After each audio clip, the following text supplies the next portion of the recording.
L'Atelier de l'Europe, à la découverte de la collection d'œuvres d'art du Conseil de l'Europe. Poissons et requins, par Turhan Selçuk. Peinture, don de la Turquie en 1996, avec Aslı Selçuk et Didier Passamonic. Il y a une force. Le requin, il est grand, il est noir, il est très féroce, carnivore. Les petits poissons, ils sont ramassés et ils ont construit un grand poisson et d'autres petits poissons arrivent et ça va grandir. On a un fond qui est en bleu, le requin est en noir et blanc et c'est des petites taches sombres qui composent l'espèce de grand poisson démocrate qui avale le requin avec un petit poisson rouge qui vient ponctuer l'œil du poisson. Et le requin regarde à l'arrière avec son œil. C'est le requin qui s'enfuit maintenant et les petits poissons les suivent. Le requin, c'est un symbole. Ça peut être un symbole de la dictature militaire, par exemple. C'est peut-être un régime totalitaire. Ça peut représenter monarchie, oligarchie. Ça peut être aussi la multinationale qui s'installe et qui détruit tout sans s'inquiéter des citoyens qui se trouvent dans le pays. Les petits poissons, c'est le peuple ordinaire. Ça représente les différentes parties de l'unité, c'est-à-dire ce sont les femmes, les hommes, les vieux, les jeunes, les enfants, les différents peuples qui vivaient en Turquie, les Grecs, les Arméniens, les Juifs, les Français aussi.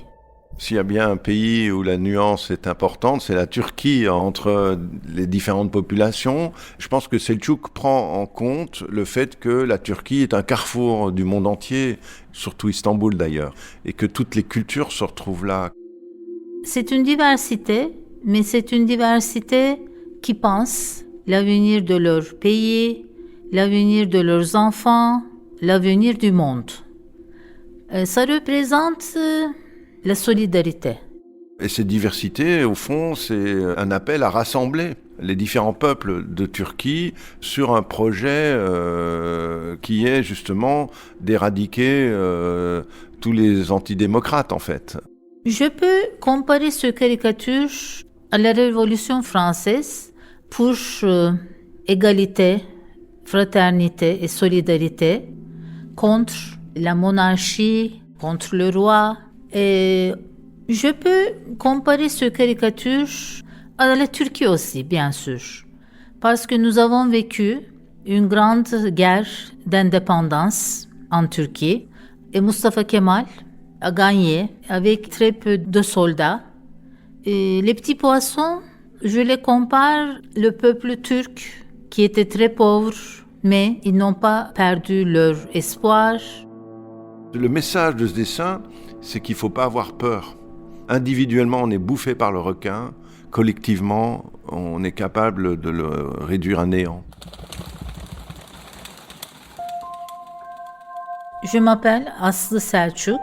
Je suis la fille de Turhan Selçuk et le plus grand admirateur de mon père. Turhan Selçuk, c'est vraiment le Hergé turc, le Walt Disney turc, on peut presque dire.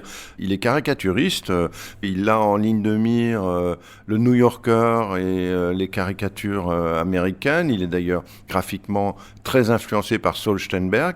À côté de ça, c'est un auteur bande dessinée qui va surtout apparaître dans les années 60. Il est le créateur d'un personnage qui s'appelle Abdul Jambaz, mais il joue un rôle très important auparavant.